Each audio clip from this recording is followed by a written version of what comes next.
नमस्कार, जय हिंद साथियों। मैं रोहित भार्गव न्यू तुल्य एकेडमी के यूट्यूब चैनल पर आप सभी का स्वागत करता हूं। तो दोस्तों, आज हम यहां पर बात करेंगे मध्य प्रदेश के उज्जैन में। जी हां, मध्य प्रदेश के उज्जैन में 1000 वर्ष पुराना मंदिर मिला है।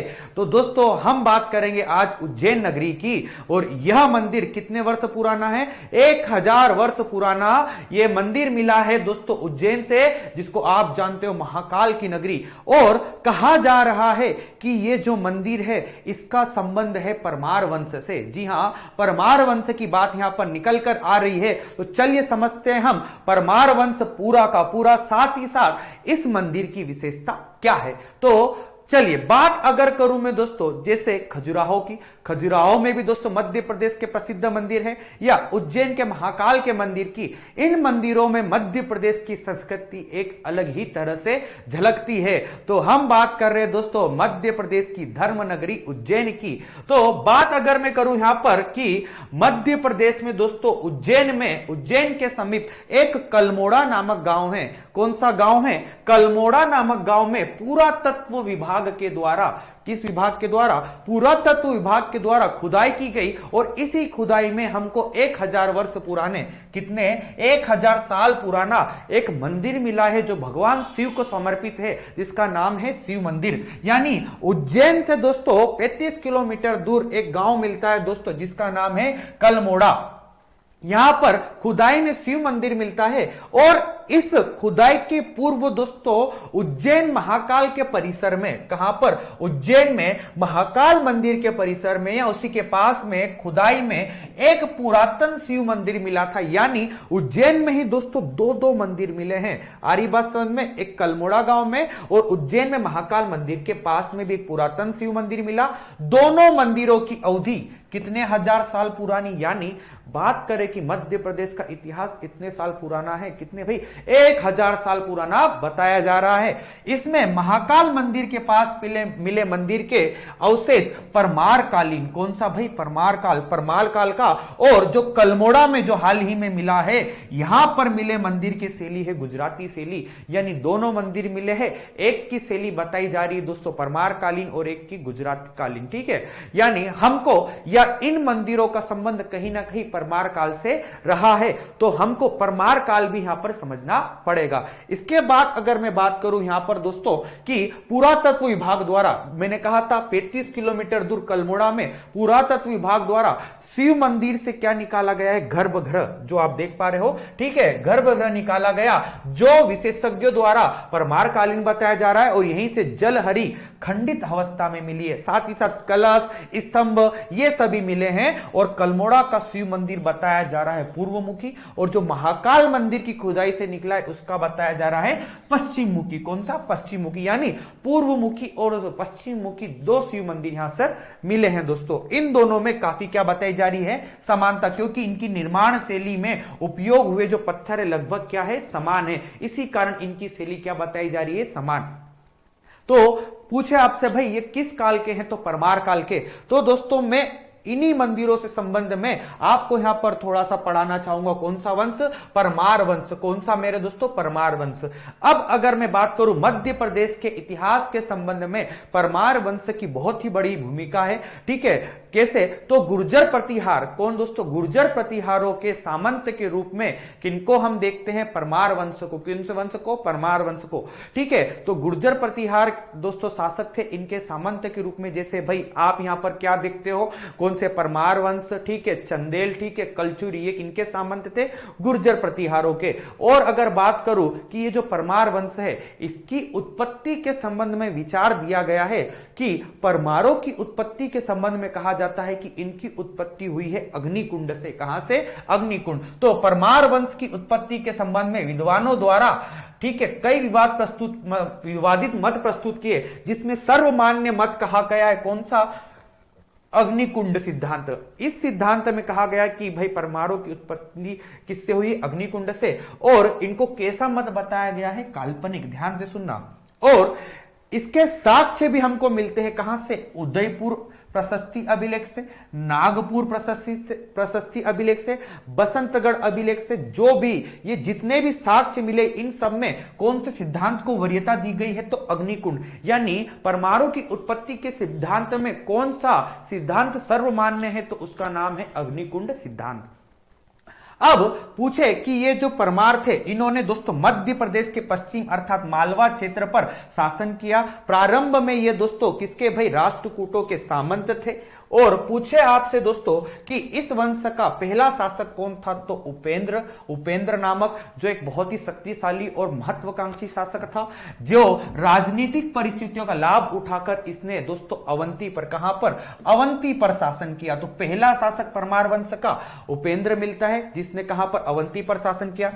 दूसरा हमको मिलता है दोस्तों हर्ष या सियक द्वितीय। क्या नाम है? हर्ष या सियक द्वितीय। यह भी एक बहुत महत्वाकांक्षी शासक था। यह उपेंद्र के बाद शासक बना। किसके बाद? उपेंद्र के बाद। इसने कुछ उपाधियां धारण करी थी, जैसे महाराजाधिराजपति। कौन सी? महाराजाधिराजपति। साथ ही साथ महामंडलिक चूड़ामणि। कौन सा? महामंडलिक चूड़ामणि की उपाधि किसने धारण करी? हर्ष ने। मैं आपको दोस्तों ये परमार काल इसलिए पढ़ा रहा हूं क्योंकि इससे संबंधित मंदिर के साक्ष्य मिले, तो आपका मध्य प्रदेश के इतिहास में इसका एक योगदान रहा है दोस्तों। तो हम यहां पर इनके बारे में देख रहे हैं। बात करूं कि सियक द्वितीय या हर्ष के बाद कौन आता है, तो इसके बाद प्रमुख शासक आता है वाकपति मुंज। कौन दोस्तों? वाकपति द्वितीय या वाकपति मुंज। वाकपति द्वितीय के अन्य नाम था मुंज या उत्पल भी था, या इसी को वाकपति मुंज भी कहा जाता था। इसी के काल में दोस्तों, इसी के काल में मालवा का परमार युग, ठीक है, कैसा था? स्वर्ण युग था। कैसा था? स्वर्ण, या इसके शासन काल को मालवा का कहा जाता था स्वर्ण युग। इसके समय में मालवा अपने स्वर्णिम युग में था। कहां पर था? स्वर्णिम युग में। इसी ने दोस्तों धार में एक झील का निर्माण करवाया था, जिसका नाम है मुंज सागर झील। ठीक है, इसी वाकपति मुंज के नाम पर कौन सी? मुंज सागर झील, जो आपको कहां पर मिलती है? मध्य प्रदेश के धार जिले में। तो ये तीन प्रमुख शासक उपेंद्र है, ठीक है, सियक द्वितीय है, और तीसरा कौन है? वाकपति द्वितीय। इसके बाद कौन है अगला शासक? तो इसके बाद मिलता है सिंधुराज। जो सिंधुराज हमको मिलता है चौथे नंबर पर, जो मेरे दोस्तों वाकपति द्वितीय का क्या था? छोटा भाई, जिसका नाम क्या है? सिंधुराज। सिंधुराज परमार साम्राज्य का अगला महत्वाकांक्षी शासक था, और इसी ने धार में एक शिव मंदिर का निर्माण। कौन सा? शिव। फिर प्रमुख शासक आता है सिंधु राज के बाद कि कौन आता है दोस्तों? राजा भोज। राजा भोज होता है भतीजा किसका? वाकपति द्वितीय का भतीजा। कौन? राजा भोज। राजा भोज एक महान शासक के रूप में मध्य प्रदेश पर दोस्तों शासन करता है, जो किसका भतीजा था? वाकपति द्वितीय का भतीजा, सिंधु राज का पुत्र। कौन? भोज परमार वंश का सबसे प्रतापी और सबसे प्रसिद्ध शासक कौन बना? राजा भोज। हरी बात समझ में? यह 1000 ईस्वी में सिंहासन रूढ़ हुआ और भोज ने एक महान साम्राज्य की स्थापना करी, जिसकी तुलना समुद्रगुप्त एवं नेपोलियन से की जाती है। तो वाकपति द्वितीय का भतीजा, सिंधु राज का पुत्र, कौन मेरे दोस्तों? राजा भोज। हरी बात समझ में? जिसने दोस्तों कहां पर शासन किया था दोस्तों? मध्य प्रदेश में, ठीक है, भोपाल और धार में। ठीक है, तो भोज साम्राज्य की स्थापना करी और इसकी तुलना की जाती है समुद्रगुप्त और नेपोलियन से। तो राजा भोज की तुलना किससे की जाती है? ऐसा माना जाता है कि समुद्रगुप्त और नेपोलियन से। और राजा भोज की उपलब्धियां हम यहां पर देखें, अगर बात करें हम यहां पर राजा भोज के बारे में, तो इन्होंने अपनी राजधानी प्रारंभ में राजा भोज ने राजधानी उज्जैन से कहां स्थानांतरित करी? धार में। और धार में ही इन्होंने दोस्तों एक मंदिर बनवाया और संस्कृत विद्यालय की स्थापना करी, और यहीं पर इन्होंने कौन सा मंदिर बनवाया? सरस्वती मंदिर। और यहीं पर इन्होंने दोस्तों हमको मिलती है वाघ देवी की प्रतिमा। किसकी? वाघ देवी की। यही वाघ देवी प्रतिमा का उपयोग वर्तमान में जो आपका दिया जाता है सरस्वती सम्मान, कौन सा? सरस्वती सम्मान में किया जाता है। आरी बात समझ में? और इन्होंने दोस्तों भोपाल के निकट भोजपुर में एक गांव बसाया और यहां एक विशाल शिव मंदिर का निर्माण करा, और वहां पर एक विशाल शिवलिंग है। और इसी भोजपुर में दोस्तों राजा भोज ने एक बांध बनवाया था, जिसका नाम है साइक्लोपियन बांध। कौन सा? साइक्लोपियन बांध का निर्माण करवाया था भोजपुर में। किसके द्वारा? राजा भोज के द्वारा। ठीक है, तो इन्होंने निकट भोजपुर में शिव मंदिर का, और यहां यह सबसे विश्व का सबसे बड़ा शिवलिंग देख पा रहे हो, ये दोस्तों संस्कृत विश्वविद्यालय जो धार में है, कहां पर है, धार में, ठीक है। और राजा भोज ने चित्तौड़गढ़ में भी शिव मंदिर का निर्माण करवाया और धार में एक बांध का भी निर्माण करवाया। और अंततः दोस्तों चालुक्य नरेश भीम प्रथम ने और चंदेल शासक राजा कर्ण ने सम्मिलित रूप से मालवा पर आक्रमण किया। इस समय राजा भोज का स्वास्थ्य ठीक नहीं था और राजा भोज की क्या हो गई, इस समय बीमार पड़ गए और उनकी क्या हो गई, मृत्यु। ये राजा भोज के बारे में दोस्तों कहा जाता है इन्होंने कविराज की उपाधि धारण करी थी, एक बहुत प्रसिद्ध कवि थे, ठीक है, एक बहुत बड़े विद्वान और ज्ञाता भी थे। बात अगर मैं करूं इसके बाद कि इन्होंने दोस्तों यहां परमार काल के और कौन कौन से मंदिर है, तो परमार कालीन मंदिरों में बात करें, भूमिज शैली परमार कालीन शासकों में मंदिर निर्माण की प्रमुख शैली थी और इन्होंने अधिकांश किस शैली में बनाए भाई, भूमिज शैली में। उदयपुर का नीलकंठेश्वर मंदिर किस शैली में है, भूमिज शैली में। जैसे अभी आपको मैं यहां पर तुरंत चित्र दिखाऊंगा, ठीक है। ये रहा नीलकंठेश्वर मंदिर, ये रहा आपका कहां पर, उदयपुर में, सॉरी उदयपुर विदिशा में। और एक धनेश्वर मंदिर है जो धनिक महाकाल मंदिर परिसर, ये भी कौन सा है, परमार कालीन, ठीक है, कि कौन सा है, परमार कालीन। इसका भाई इस मंदिर का जीर्णोद्धार करवाया था किसके द्वारा, राजा भोज के द्वारा। और भी मंदिर मिलते हैं परमार कालीन, जैसे अगर मैं बात करूं कि ऊन मंदिर जो कहां पर, खरगोन में है, ओंकारेश्वर मंदिर समूह।